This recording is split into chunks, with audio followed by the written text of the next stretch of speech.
Sixth principle. The core of spiritual purification is to replace human consciousness with celestial consciousness. For humanity to ascend to higher life spaces, it is not through rituals, techniques, or worshipping gods, but through the purification of the soul. Spiritual purification means this: to let human consciousness step aside, and let celestial consciousness take its place. It may sound mythical, but it's very real. It is the journey from anxiety to peace, from attachment to freedom. What is human consciousness? Human consciousness is always about wanting. Wanting to own, to control, to prove. Wanting to be liked, to make the world obey. We are tied too tightly by family, nation, religion, fame, and emotion, living as if constantly tested.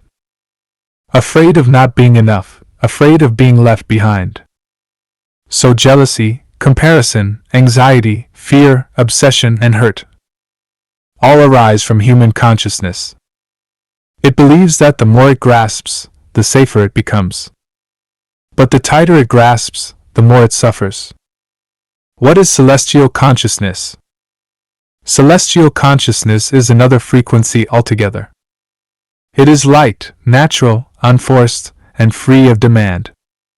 It trusts that everything is arranged by the Tao. To accept what comes, to move with flow, to transform with fate, to act in spontaneity. To follow the way naturally, without resisting it. A celestial being does not try to control the world. He simply lives in harmony with the order of things. Lives in the light. He enjoys the wind of the present moment, and can smile even when something is lost. His joy is simple. It does not come from having, but from flowing with. Human consciousness is the lock, celestial consciousness is the key. Human consciousness traps us in the cycle of rebirth. Celestial consciousness sets us free. Human consciousness is a clenched fist. Celestial consciousness is an open hand. When you stop grasping, stop comparing, stop clinging, you are already transforming. This is not about escaping the world, but about staying pure while living within it. What is the celestial world like?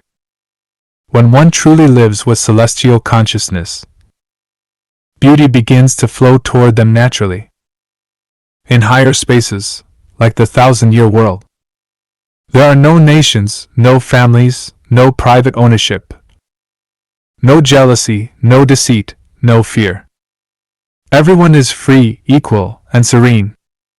There are only two laws: no selfishness, and no waste. Life there is not competition, but sharing. Labor is not burden, but creation and joy. That is the direction toward which the human soul ascends.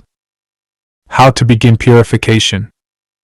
Spiritual purification doesn't require retreating from the world.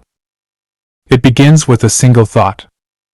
When you no longer get carried away by emotions, when you can sincerely bless others, when you can find meaning even in pain, in that moment your consciousness has already risen from the human to the celestial level.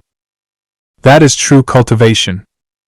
It's not about doing great deeds, but about living each moment at a higher frequency. Conclusion. Celestial consciousness is not a myth. It already lives within each of us, waiting to be awakened. When you are no longer enslaved by the world, when you can be free, clear, gentle, and sincere, in that moment, you are already on the path to the kingdom of heaven. The body of the human world is limited, but the consciousness of the soul is infinite. The end of purification is not emptiness. It is love, it is light,